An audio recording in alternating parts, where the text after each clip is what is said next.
እግር ኳስ ወንጀል ቢሆን ማርቲኔሊ የሚከሰሰው ሰው በመግደል ወንጀል ነበር። ማርቲኔሊ ብራዚላዊነቱ ትዝ ብሎታል። እንደምትመለከቱት በትናንት ምሽቱ የካራባኦ ካፕ ጨዋታ የክሪስታል ፓላሱን ካንቮትን በኳስ የሚጥል በሽታ አስይዞታል። ደጋፊው ሲፎክር ሲያስረዝም ምላስ አሸንቶት ነበር። ዛሬማ ፓላስ ሽንታም የሆነ ክለብ ቋጣሪን አቃጥሎ እንቅልፉን የነሳ አርሴ አይደለም ወይ የሊጉ አንበሳ ብለላክለት ምድረ ቅሪ ይላሁላ የወያኔ ደጋፊዎች ማለት ነው። የሆነ ቪዲዮ በሰራውባችሁ ቁጥር በነቆርኳችሁ ቁጥር እቺ ቪዲዮ ለታሪክ ተቀመጥ ምናምን የምትሏት ነገር አለች። ለየትኛው ታሪክ ነው? 20 ፕሪሚየር ሊግ ደርሳችሁ በልጣችሁ እንዳታሳፍሩኝ ነው? 6 ቻምፒየንስ ሊግ በልታችሁ አፌን ልታዘጉኝ ወይስ 10 ካራባኦ ካፕ እንደኛ ልትበሉ ወይስ 8 ኤፍ ኤ ካፕ? የትኛውን ነው? ከሊቨርፑል በላይ የእንግሊዙ ገናና ቡድን ልትባሉ በቻምፒየንስ ሊግ ታሪክ ሶስተኛው ሰክሰስፉል ቲም ልትባሉ ከማድሪድና ከኤሲ ሚላን ቀጥሎ ለየትኛው ታሪክ ነው? እስኪ እኮ እየገረመኝ እኮ ነው። ስለምን እንደምናወራው ስለ የትኛው ታሪክ ነው የምናወራው? 20 ምናምን ዓመት ያበላችሁትን ዋንጫ አንድ ብትበሉ ከዛ በኋላ ታሪክ ሰራችሁ እንዲባል ነው እንዴ? ታሪክ ያለው ትልቅ ታሪክ ያለው እኮ ፕሪሚየር ሊግ ላይ እኮ በሊቨርፑል እና በማንቸስተር ዩናይትድ መሃል ነው። እናንተ እኮ እቺ ናችሁ።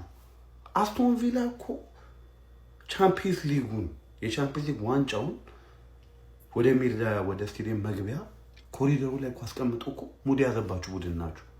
ከኔ ጋር ነው ታሪክ የምትለቃቀው፣ ትከሻማ የምትለቃቀው ከሊቨርፑል ጋር አይከብድም? የሆነ ቪዲዮ ሰራ። ይሄ ቪዲዮ ለታሪክ ይቀመጥ። ለየትኛው ታሪክ ነው? አንድ ወርቅ ዋንጫ አለ ምናምን ልትለው ኢንቪዚብል ነው። እኮ ታሪክ አንለካካ። ባይሆን አሪፍ ፐርፎርማንስ ላይ ነን ብትሉ ኦኬ ልቀበላችሁ ይችላል።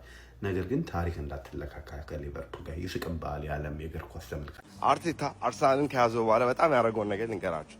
የሻሼ ደጋፊ፣ የቼልሲ ደጋፊ፣ የሊቨርፑል ደጋፊ እንዳለ የሲቲ ደጋፊ አድርጓቸዋል። ይመቸው። ጨራሽ ሻሼሞ ማንቸስተር ብሉ ይላል እየመጡ እኛ ምን አገባን አይደለም ብሉ። ለምን ቡልጋጫ ይሆን ይመለከተና እንዲያርሱት እኛ ይመለከተን እኛ ስለንደን ነው ይመለከተን።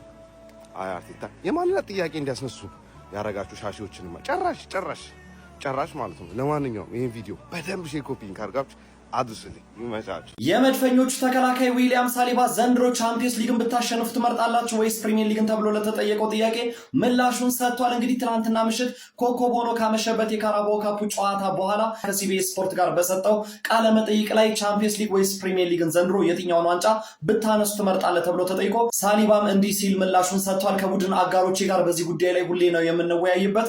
እኔ በግሌ ምንም እንኳን የፕሪሚየር ሊግን ዋንጫ በወድም ነገር ግን ቻምፒየንስ ሊግን አስቀድማለሁ። ምክንያቱም ደግሞ አርሰናል በታሪኩ የቻምፒየንስ ሊግ ዋንጫ ስለሌለው ይሄን ዋንጫ ብናነሳ እመርጣለሁ። ሆኖም ግን ሁለቱንም ዋንጫ ብናነሳ አይከፋኝም፣ ነገር ግን ለቻምፒየንስ ሊግ ቅድሚያ ሰጣለሁ በማለት በግልጽ ምላሹን ሰጥቷል። የመድፈኞቹ የኋላ ደጀን በሆነው በዊሊያም ሳሊባ ምላሽ ላይ ታዲያ እናንተስ ምን ትላላችሁ? አርሰናል ዘንድሮ አንዱን ዋንጫ ማንሳት ቢኖርበት የትኛውን ታስቀድማላችሁ?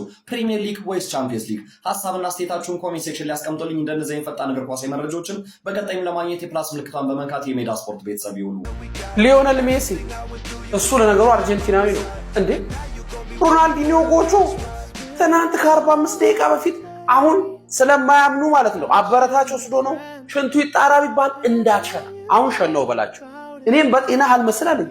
ምን አይነት ድሪብል አድርገን ውስጥ ታርፎ የነበረው የሆነ ሰዓትማ ቆልሙ ሞለቀቀ ደንግጠ ወጣህ። ግን አታብዘው። ይኸውልህ ሰው ይናደዳል፣ ንቀት ነው ይመስለው። ግን ትናንትና ኧረ ቢስሚላ ይሄን ቪዲዮ በደንብ ኮፒ ሊንክ ታደርጋለህ አርሰናል ደጋፊ፣ ምክንያቱም የተረሱትን ነው የምናወሳው። ትናንትና እቺ ምርጥ። ሌላው አንተ ደግሞ እንዲህ እየተጫወትክ የሚሙ ብቃት ይዘህ ስትቀመጥ አታወራ። ትናንትናው ምንድነው መሀል ሜዳው ላይ ሲሰራ የነበረው? ኧረ ቢስሚላ ግፍ እንደሰራን አሳየህን። አንድ ሰው ሳያወራ ራስ እግሮች ተናገሩ። አርሰናል ቤት ግፍ እየተሰራ ነው፣ አንድ ምርጥ ተጫዋችን እያበሰበሱ ነው ብለን እንድንታማን ያደረከን። ወላሂ የትኛውም ተጫዋታ ላይ የመግባት ብቃት ያለ ሰው ነው። እንቀጥ የመጨረሻው ሚኬል አርቴታ ምን አለ? በየ3 ቀኑ ይህንን ብቃት ለሚያሳዩ ተጫዋቾቻችን እናመሰግናለን ብሎሃል። ወላሂ ትናንትና እኮ እኔ ያ በረኛ እኔ ምን ኤሌክትሪክ ይሁን ሰው ይሁን ሮቦት ይሁን ምን አይነት በረኛ ነው? በሁሉ ነገሩ የሚመልስ የኛም ተጫዋቾች ለነገሩ ስትሬት እሱ ላይ ካልመታል እኔ ድንጋይ መስሏችሁ እየወረወሩበት ይሁን እንጃ። በረኛው ስትሬት ነው። ግን ልጁም የሚገርም በረኛ ነበረ። ትናንትና የሚገርም ድል ነው። በደንብ ኮፒሊንግ አድርጉት። ይመጣ አርሰናል ላይ ባለመቋጠር ለምን ጤናዎትን አይጠብቁም ሲል ጤና ሚኒስትር አስታወቀ። ከዚህ በኋላ አርሰናል በምሽት የሚጫወት ከሆነ እንቅልፎትንም አይሰው፣ ራሶት ላይም ራስ ምታት አይጣዱና ታዲያ ራሶትን በመጠበቅ በጊዜ በመተኛት አርሰናልን ወደ ጎን በመተው ራሶትን ይጠብቁ። አርሰናል ላይ ቋጥራለሁ፣ አርሰናል ይሸነፋል ብለው እስከ ሌሊቱ 8 ሰዓት 7 ሰዓት እየቆዩ ራሶትን አይግዱ ሲል ጤና ሚኒስትር አስታውቋል። አርሰናል ላይ መቋጠር አይቻልም ስለማይሸነፍ። ይመቸን። የቼልሲ ደጋፊዎች ካራቦ ካፕ ሴሚፋይናል ላይ በመገናኘታችን የሌለ ደስተኛው ነው ምናምን የስ ምናምን እያሉ ሪያክት እያደረጉ ቪዲዮ ሲሰሩ ማለት እኔ አልቻልኩም ነው የምላችሁ። አርሰናላውያን ይሄንን ቪዲዮ በደንብ ኮፒ ሊንክ አድርጉልኝ። እሺ ቲክቶክ እያዘብኝ ስለሆነ ነው። በደንብ ኮፒ ሊንክ አድርጉ። ፎሎ ያላደረጋችሁ ደግሞ ፎሎ እያደረጋችሁልኝ እና በጣም ነው የገረመኝ። እግዚአብሔር ነው የምላችሁ። ከናንተ በላይ እኛንን መቆጨት ያለብን እኛ በደንብ መቆጨት። እንደዛ በቀይ ወጥቶባችሁ ጥሩ ሳንሆን ማለት እንደዛ አቻ ተለያይተን እንደዛ እንደወራችሁ እንደዛ እንደፈከራችሁ እንደዛ ያዙ ይልቀቁኝ እንዳላላችሁ ማለት ነው። በዚህኛው በስነ ስርዓት የምናወራረደው ነገር ይሆን። በዚህኛው ሴሚፋይናል ጥላችሁን የምታልፉ ከሆነ እኔ ምንም አልወራም ፐርሰናሊ ማለት ነው አልወራም። ምክንያቱም እንደዛ በቀይ ወጥቶባችሁ ወጣችሁናል ድጋሚ እዚህ ጋር ማለት እዚህ ጋር ካላወራረድ ነው እዚህ ጋር ልካችሁን ካልሰጠናችሁ ማለት እኔ አልወራም ፐርሰናሊ። ግን በእርግጠኝነት ማለት በእርግጠኝነት ሰተናችሁ እናልፋለን። በጣም በእርግጠኝነት እርግጠኛ ሆኜ ነው የምነግራችሁ። ምክንያቱም አርሰናል ነው ክለቡ፣ ቼልሲ ደግሞ ሚስቱ ነው። ሁሌ ነው የሚሰጥ። አሁን በቅርቡ ነው አቺ ወጣችሁት እኩል። ከዛ በፊት እንዳለ መደዳውን ሲሰጣችሁ ምናምን ነበርና አታውሩ የስ ምናምን አትበሉ። እግዚአብሔርም ፓላስ ይሻላችሁ ነበር በስነ ስርዓት ማለት ነው። ፓላስ ምናምን በእርግጠኝነት ጥላችሁ ታልፉ ነበር። አሁን ግን ከባድ ነው አታልፉ ማለት ነው። እና እንደዚህ ኦቨር ሪያክት ምናምን የስ ምናምን ያስብል አይደለም። ክለቡ አርሰናል ነው ገርፎ ያልፋል። እና ወራረዳለን ምናምን ደግሞ እናንተ አይደላችሁም እንደዚህ ማለት ያለባችሁ እኛ ነን። በቀይ ወጥቶባችሁ ስላላሸነፍናችሁ እዛ ጨዋታ ላይ 3 ነጥብ ማግኘት ስላልቻል እኛ ነን መቆጨት ያለብን። መቆጨት ካለብን እናንተ እኮ ጸዴ ነገር አቺቭ ማድረግ እኮ ነው። በቀይ ወጥቶባችሁ አቻ መውጣት ማለት ይሄ ትልቅ አቺቭመንት ነው። በተለይ ደግሞ ለእናንተ ማለት እንደዚህ ምናምን የስ ምናምን ብሎ የሚያስጨፍር ምናምን አይደለም። ማለፋችን በእርግጠኝነት እናወራርደዋለን። ከናንተ በላይ ደግሞ ይሄንን እኛ ነበር ስንጠብቅ የነበር። እኛ በአግባቡ እንፈልገዋለን። ይመቻችሁ። አርሰናላውያን በደንብ ኮፒ ሊንክ ሪፖስት አድርጉት ይሄንን ቪዲዮ። እንዳልኳችሁ ፎሎ ያላረጋችሁ ፎሎ ያረጋችሁ። ፒስ አላችሁት፣ ኦንጎል አላችሁት፣ ሃራም ፉትቦል አላችሁት፣ የሚከላከል ቡድን ነው በሉት፣ የፈለጋችሁት ነገር በትሉት ዘንድሮ እየተሳተፈበት ባለው ዋንጫ በሙሉ ማለት ነው አርሰናል ዋንጫውን ያነሳል ተብሎ ቅድሚያ የሚሰጠው ቡድን ነው። ትናንትና ደግሞ እጅግ በጣም የተሻሻለውና በጣም ምርጥ የሚባለው አርሰናል የተመለከተ የአርሰናል ተጠባባቂ ተጫዋቾች ምን ያክል ደረጃቸው የላቀ እንደሆኑ ተመልክተናል። ግን ማስቆጠር ነበር የጎደላቸው። ተደጋጋሚ ሙከራ በደንብ ጨዋታውን በልጠው ዶሜት አድርገው ነው የተጫወቱት።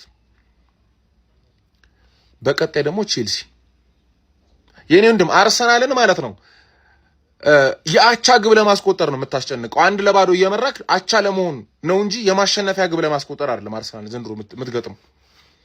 እና አርሰናልን ደርሶ መልስ 290 ደቂቃ ደግሞ ማግኘት ነገሮችን ከረርና ከባድ ያደርግባል። እኔ ስፔሻሊ ቼልሲ ይቸገራል ብዬ ነው ማስበው።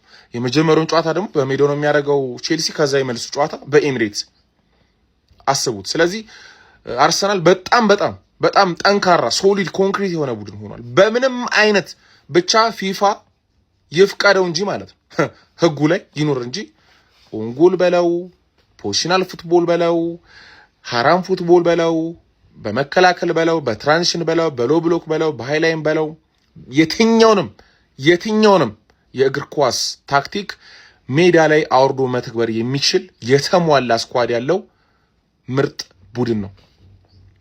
አርቴታ ትንሽ ሳት ካላደረገው በስተቀር በዘንድሮው ውድድር ዓመት 4ቱንም ዋንጫ ራሱ ሊያሳካው የሚችልበት አቅምና ፖቴንሻል ላይ የሚገኝ ቡድን ነው አርሰናል። ለማንኛውም በካራቦ ካፕ የግማሽ ፍጻሜ ጨዋታ ኮል ፓልመር ከቡካዮ ሳካ ይፋለማሉ። እንደዚሁም ደግሞ ኒውካስትል ከማንቸስተር ሲቲ፣ ከዛ ደግሞ ሁለት ጨዋታ ይኖራል ደርሶ መልስ ማለት ነው። ከዛ በኋላ የካራቦ ካፕ የፍጻሜ ጨዋታ የምንመለከት ይሆናል። ቼልሲ ከአርሰናል ተገናኝቷል። ጨዋታውን እንግዲህ ከወዲሁ ግምታችሁን ኮሜንት ላይ አስቀምጡልኝ።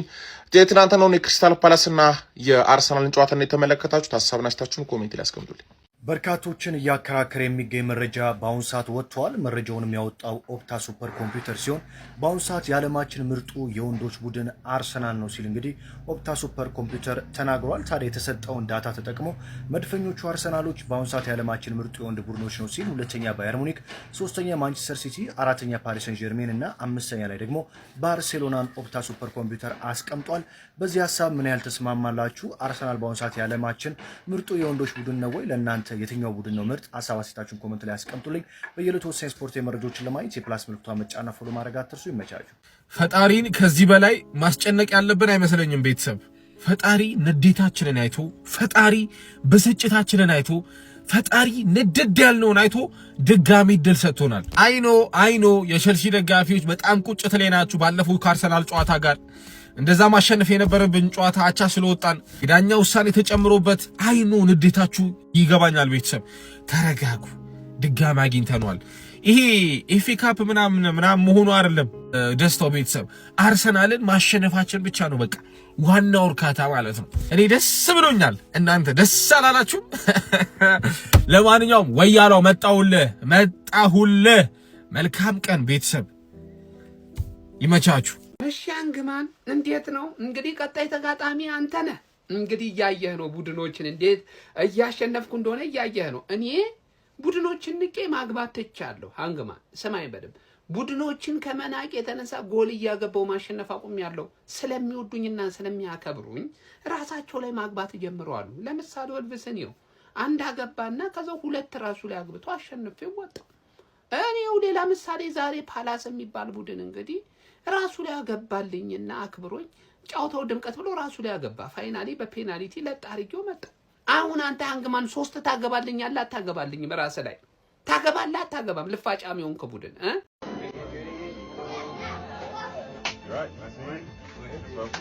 እንግዲህ እንዳያችሁት የክለባችን የማንቸስተር ዩናይትድ ተጫዋቾች ህሙማንን አዲሱን ምክንያት በማስመልከት ጠይቀዋል። አብዛኞቹ የካንሰር ህመምተኞች ናቸው። ደስ ይላል። ግን አሁን የኔ ጥያቄ ከዩናይትድ ስኳድ እዛ ሐኪም ቤት ማንን ትተን እንምጣ ነው። ቆይ እዛ አንድ ይመጣል ምናምን ብለን እጥፍ ማንን ትተን እንምጣ? ኮመንት ላይ 2 ተጫዋች ጻፉልኝ። እዛ ህሙማን ማቆያ ውስጥ ማንን ላሽ ብለን እጥፍ ብለን ሸውደን እንምጣ? ኮመንት ላይ ዳይ